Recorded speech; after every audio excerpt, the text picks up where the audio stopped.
Namun isi dari pasal ini agak sedikit sensitif, makanya kenapa para ulama, ini bukan MUI, semua ustadz yang tiap hari melarang minuman keras, menjauhi zina, agak tersinggung dikit dengan isi dari Permendikbud nomor pasal 5 tentang 21 poin yang disinggung di dalamnya. Dan sebenarnya dari 21 poin yang terdapat dalam pasal 5 tersebut, antum silakan share karena ini banyak dimuat oleh media. Hanya ada 3 kata yang dipersoalkan di dalamnya, yaitu kata tanpa persetujuan korban. Semua hal yang dilarang yang ada dalam 21 poin itu, itu kita setuju bahwa itu adalah penistaan, itu adalah pelanggaran asusila, pelecehan seksual. Namun kata-kata tanpa persetujuan korban ini berimplikasi, jamaah sekalian dirahmati Allah, bahwasanya sebuah pelecehan seksual tidak akan dihukumi bahwa itu adalah pelanggaran asusila kalau korbannya setuju. Padahal semua hal yang disebutkan ini di dalam agama namanya zina. Wala taqrabuz zina. Jangan dekati zina atau jangan berbuat zina itu sendiri. Dan zina di dalam agama hubungan dua yang berlainan jenis, ataupun sama jenis. Ya kan? Tapi saya bahas dulu yang berbeda jenis. Hubungan yang berbeda jenis yang tidak diikat oleh pernikahan, itu dikatakan sebagai zina. Makanya jemaah sekalian, pasal, saya mungkin minta maaf kepada barangkali para penonton, kalaupun ada anak-anak di bawah umur dan seterusnya, kecilkan dulu sedikit suara medianya dan seterusnya. Ala kulli hal ini tapi kalau yang sementara pegang handphone, langsung cari saja di Google, Permendikbud nomor 30 tahun 2021 pasal 5. Bahwasanya yang disebut dengan melecehkan ataupun tindakan asusila itu adalah memperlihatkan alat kelaminnya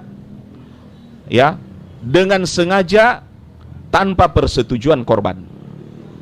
Itu disebut dengan perbuatan asusila, memperlihatkan tanpa persetujuan korban di depannya, eksibisi atau apa mungkin istilah mereka, atau menyampaikan ucapan, rayuan, lelucon, siulan yang bernuansa seksual pada korban, menatap korban dengan nuansa seksual atau tidak nyaman, mengirimkan pesan, lelucon, gambar, foto, audio, video bernuansa ini kepada korban meskipun sudah dilarang oleh korban, mengambil, merekam, mengedarkan foto, rekaman dan seterusnya, visual, audio yang bernuansa X ini tanpa persetujuan korban.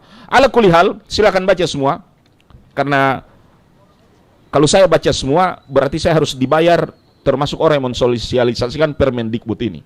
Tapi saya tidak dibayar ataupun diminta untuk mensosialisasikan hal ini. Tugas saya perpanjangan juga tangan dari para aktivis Islam yang prihatin dengan peraturan Kementerian Pendidikan dan Kebudayaan serta Ristek ini yang nomor 30 tahun 2021, utamanya pasal 5 tanpa persetujuan korban. Jamaah sekalian dirahmati Allah.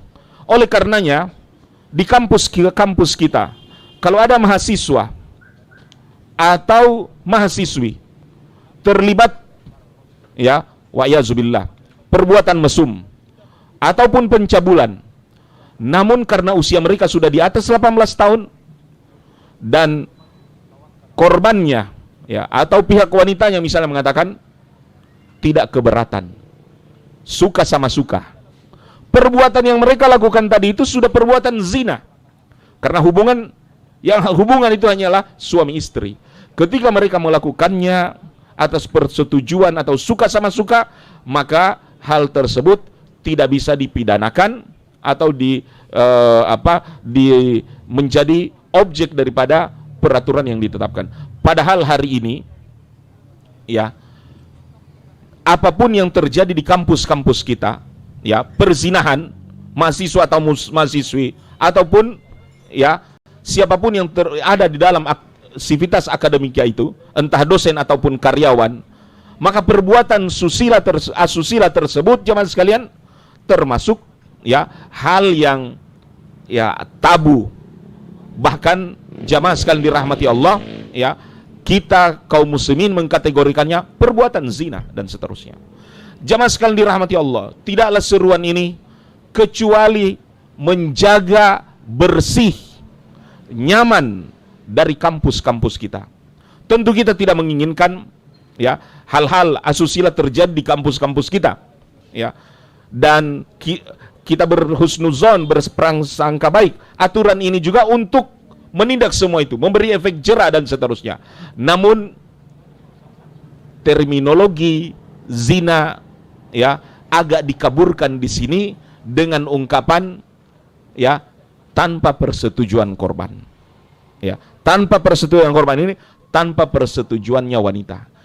Walaupun wanita itu bersedia, ya, tetap perbuatannya adalah zina. Walaupun wanita itu bersedia tanpa imbalan ataupun dengan imbalan, tetap perbuatan tersebut zina. Jamaah sekalian dirahmati Allah, insya Allah negara Republik Indonesia ini, rakyatnya, kaum musliminnya, belum akan menjadi orang-orang sekuler, belum akan menjadi orang-orang liberal yang jamaah sekalian meninggalkan norma-norma agama. Karena memang 90% dari warga negara Indonesia ini masih berpegang teguh percaya terhadap agama yang dianutnya. Sudahlah, mungkin permen ini kalau seandainya Indonesia ini so liberal semua, tapi masyarakat Indonesia ini jamaah sekalian kaum musliminnya dalam cinta terhadap agama ya, berusaha untuk mengamalkannya, maka otomatis aturan-aturan seperti ini yang ada nuansa zinanya di dalam terhapus. Oke.